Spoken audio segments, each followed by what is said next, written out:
আসসালামু আলাইকুম, কেমন আছেন আমার মুসলিম এবং অমুসলিম ভাইয়েরা? তো আমরা কথা না বাড়িয়ে আলোচনায় যাচ্ছি। আমরা সূরা ফাতিহার ৫ নং আয়াতের অর্থ শিখব শব্দে শব্দে, এবং সেটা থেকে কিছু শিখব এবং জানব। তো শুরু করছি। ইয়াকা, আপনারই শুধু, না'বুদু, আমরা ইবাদত করি, ও ইয়াকা, এবং আপনারই নিকট শুধু, নাস্তাঈন, আমরা সাহায্য চাই।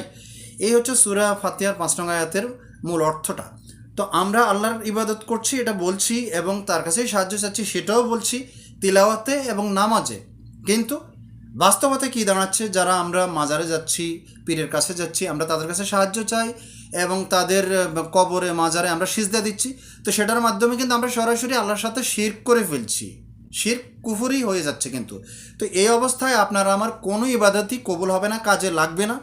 এই অবস্থায় শিরক থেকে নিজেকে বের করে আনতে হবে। তো আপনি নিজেকে বাঁচান, জাহান্নাম থেকে বাঁচান, জান্নাতে যাওয়ার রাস্তা তৈরি করুন, শিরক বন্ধ করুন।